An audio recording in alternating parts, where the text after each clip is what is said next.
Hello, I am Rojiru, and as you might have guessed, this video will be covering the newest DLC for Crusader Kings 2, Charlemagne. All the focus is, of course, on Charles the Great himself, and we'll pay him a visit, but there's quite a few changes to the base game outside of one specific person. In this video, I'll be highlighting some new features introduced with the DLC, including the earlier start date, the Chronicle, creating your own custom empires and kingdoms, viceroys, some new flavor events, and of course, tribal mechanics, and the new laws introduced with the patch concerning elective gavelkind and vassal limits. Let's begin with the earlier start date, year 769.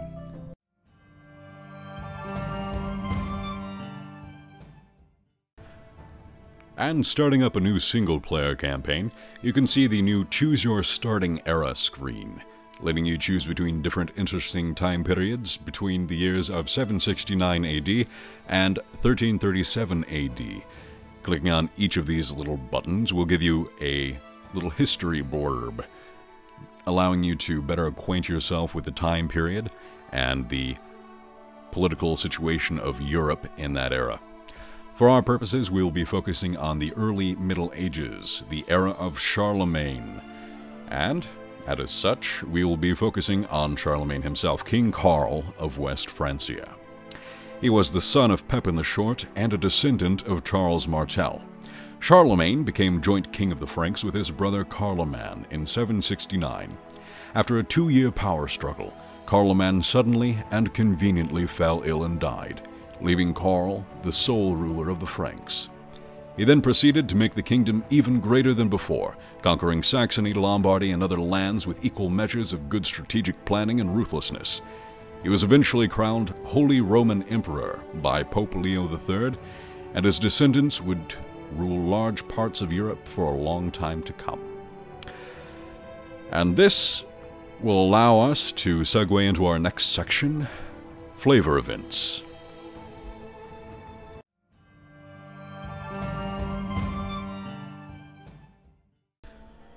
Loading into our 769 start date as King Charles, Charlemagne, who, well, he'll later be known as Charlemagne, which literally means Charles the Great.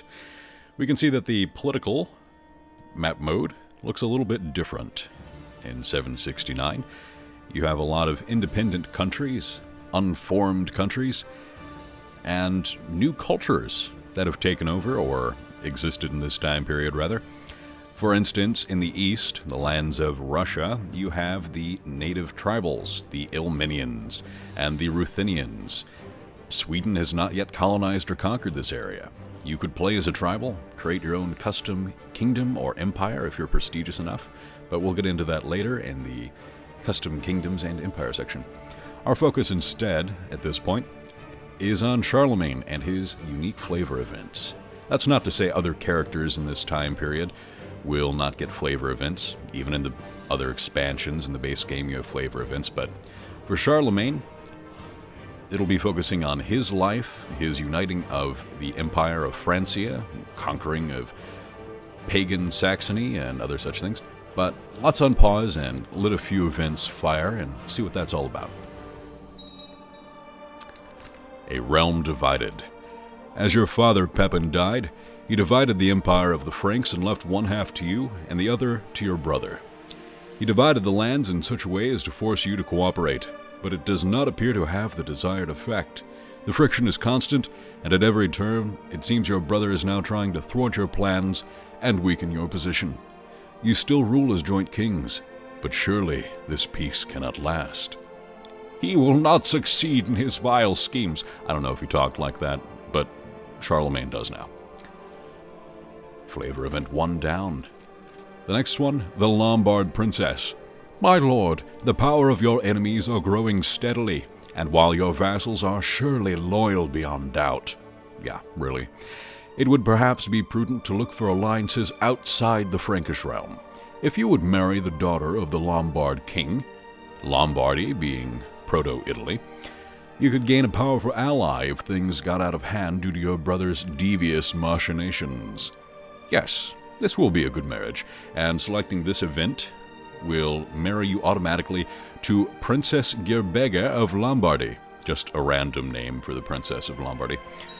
And yes, it is in everyone's concern to pay me money to get married. Bertrada, your loving mother. Your mother has come to see you. She speaks to you of your brother and the rivalry between you. My dear Charles... Well, my dear Charles... No, I'm not going to do that. It grieves me so that your brother Charlemagne will not support you as he should, but rather has wicked designs on your domains.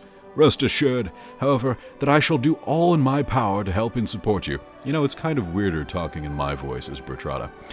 Anyway, I have written to him, asking him to cease his plotting and acknowledge that, though the realm is divided between you, he recognizes you as the primary ruler of the Franks. I fear, however, that he will not listen to me. I thank you for your support, Mother. That was the voice we were using, right? But yeah, as I said, you don't get flavor events just for playing Charlemagne. For instance, if you were to play as the King of Svithjod, Sigurdur, the father of Ragnar Sigurdsson or Ragnar Lothbrok, you will get similar events. Not quite in depth as Charlemagne, as he is the signature character of the Charlemagne DLC, but interesting nonetheless.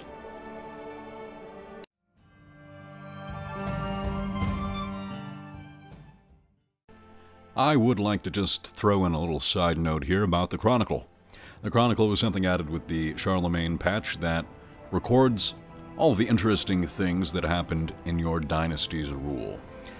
Right now, I've brought up House Salian, the ruler of the Holy Roman Empire in year 1066, and it'll show you here, at least on my page, a series of ill-fated wars and rebellions. If something interesting happens to your character, your line, your dynasty, it's sure to be recorded here.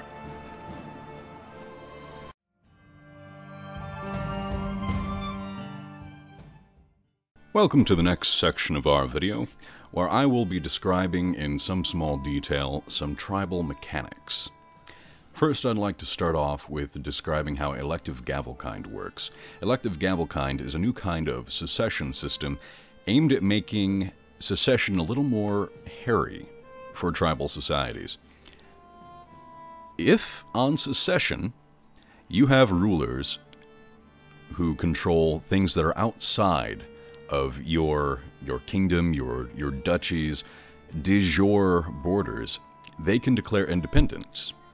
So say you die, your son takes over, and the ruler of Pskov here, which is not de jure part of Ilmen, can say, hey, I don't want to be part of your kingdom anymore, you're not rightfully my ruler, and just declare independence, and there's nothing you can do about it unless you want to declare war and take that back, but that's another story.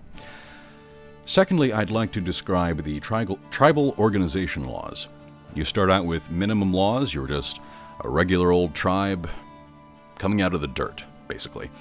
And I guess your focus should be to organize your tribe so much that you start to resemble a feudal society, which would be max tribal organization.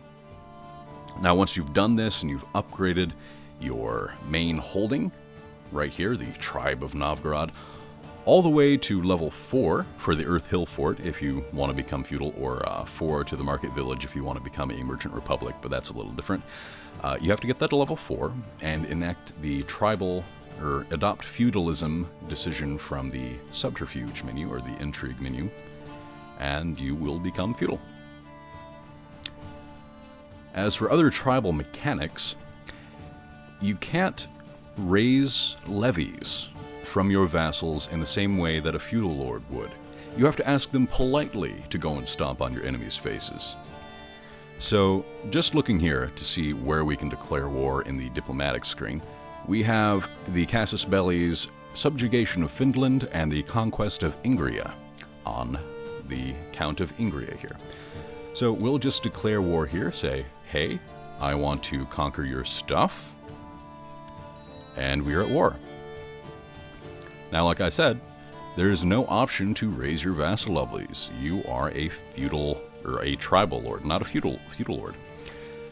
So we have this new button here called Call All Tribal Vassals to War, and the green spot there will likely accept. We'll show you if they're likely to accept or not. It'll be red and they say no, they won't accept the Hatergots if they're not going to come to war. So we're going to click this, raise speed a little bit, and see if our vassal decides to come to war. And he does. He likes us enough. Opinion of me, -27, but he still came to war. He said, "Yes, of course I will honor my obligation and answer your call to war." So he raises his levies independently of any actions you can take other than calling him to war, and he will start to fight your enemies for you. Oftentimes, if you have raised your own troops, he will attach his troops to yours. Any of your tribal vassals will do this. So it's a little more useful than just having them run around independently. And yeah, that's kind of what you're limited to with these early levels of tribal organization. Now, as you raise this to, I think, high, you can call your tribal vassals to war as regular levies, as you would a regular feudal lord. And this also allows dukes under you, if you're a king, to enable the same level of tribal organization, allowing them to call counts to war, just like a regular feudal lord. And I think that's about good for tribal mechanics. If I've forgotten something, I'm terribly sorry. I can go into more detail on this in a future video, and I think I will. But for now, I think we're going to move on to the next section of our video.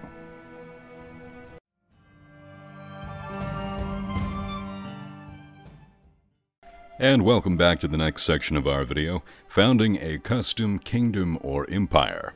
You thought we were done with High Chief Vasilko of Ilman? Well, no we're not.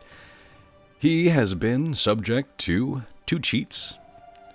Give cash, give prestige, both of which you need to found a new kingdom or empire. Particularly for this found a new kingdom decision, it's scaled on the wealth that you make, so you make about nothing as a freshly minted tribal ruler, so the requirement is only 20 ducats. We have 5,000 because of our quick little cheat here. But I have at least 20 ducats. I have at least 1,000 prestige, so I can found a brand new kingdom out of all of the holdings that I currently have. You are required to have at least 3 duchy titles, which are de jure, so you need to pick up 3 de jure duchies. In this case, I started with Ilman. I picked up Belo Ozero and Vietich. I'm sure I'm butchering these names, but I picked those 2 up in addition to Ilman, and we can found a new kingdom. So pressing this button here, you lose the 20 gold, you keep your prestige, and you found a brand new kingdom, the Kingdom of Ilman in this case. It is based, I believe, on your primary title, the name of it. If you have the customization DLC, you can just go in here and change your kingdom title. We'll change it to the Kingdom of Rojiru. And the adjective, Rojiruians. Rojiruians. Yes. There we go. The new, freshly minted Kingdom of Rojiru, up in the east. Now, a new kingdom comes with a few problems. It has no de jure vassals. Nothing is de jure part of your brand new kingdom.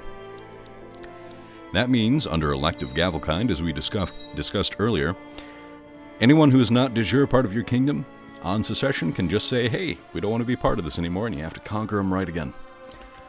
But after 100 years, you will see that they will start drifting into your new kingdom. And after 100 years, that'll be finished, and they will be rightfully part of your freshly minted kingdom.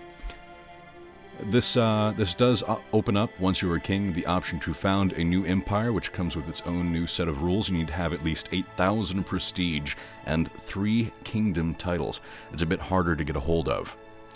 But that's how you do it. It's pretty neat. I have my brand new kingdom. Pretty proud of it, except for the cheating. I did conquer these without cheating, but hey, that's how you do it. And that'll let us move on to our next section, which does involve empires. I will be playing as the Byzantine Empire and showing you how to make viceroys.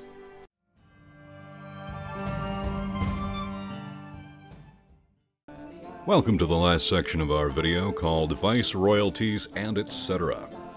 Here I'll be discussing things like vassal limits, your vice royalty laws, empires, Byzantium of course, and to get into that, let's start discussing handing out vice royalties. Say you have a part of your empire that you want somebody to rule independently of your direct control. Say it's a far-off province. I don't have much interest in Sicily, so I can go and ask the Duke of Sicily, who I've already given the vice royalty to, and say, hey, why don't you rule this section of the empire, and when you die, I'll get your title. Now, I've just recently conquered this section of Bulgaria here and taken the kingdom title and the duchy title, the Duchy of Moesia and the Kingdom of Bulgaria.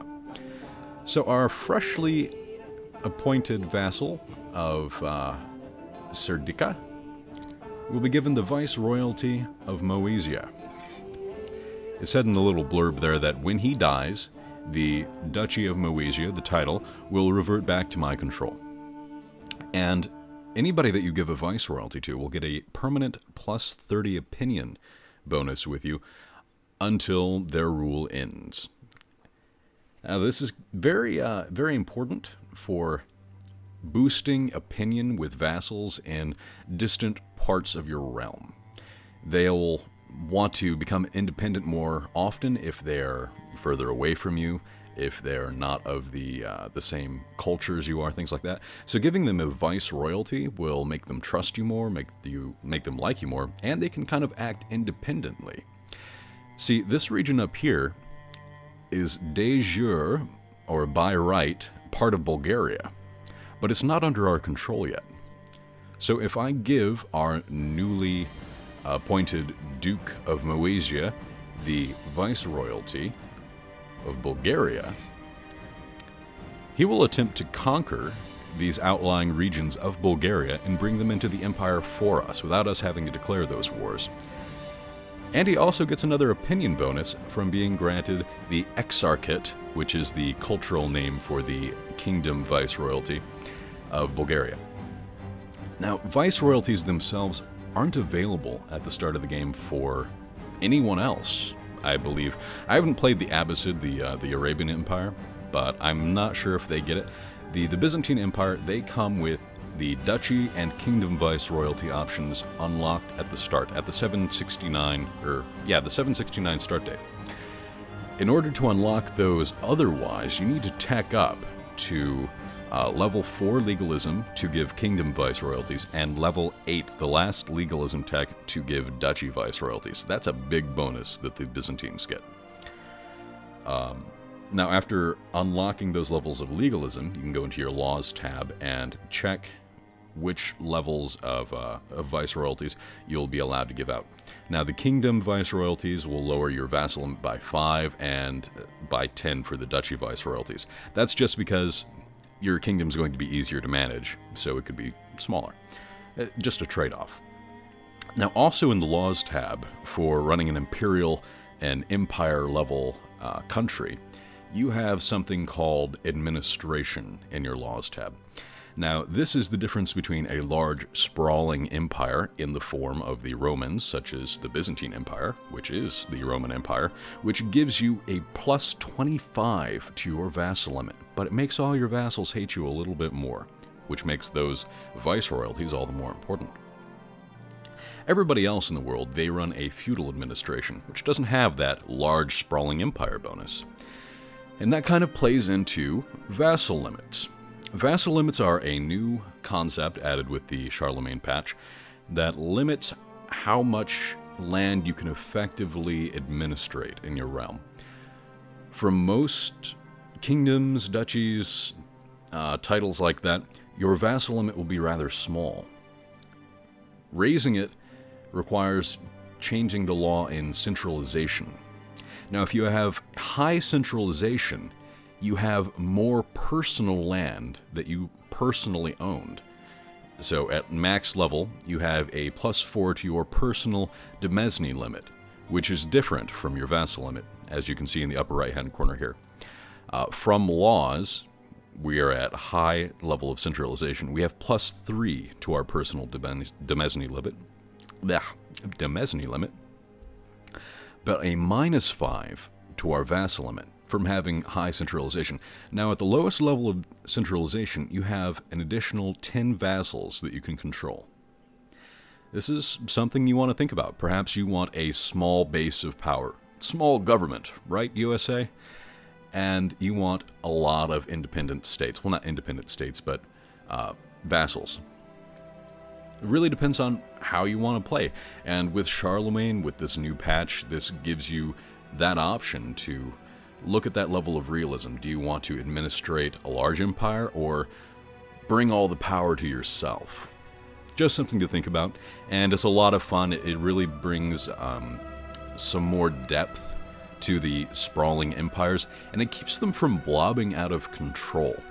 You see, the Abbasid Empire, they're going to run into some issues. They blob uncontrollably, and once you start going over your vassal limit, your demesne limit, you're going to run into some opinion malices, you're going to run into tax problems. It's going to be rough. They've already got a revolt in the beginning of the game. So, if you're worried about them being this size, don't as much, is what I'm trying to say.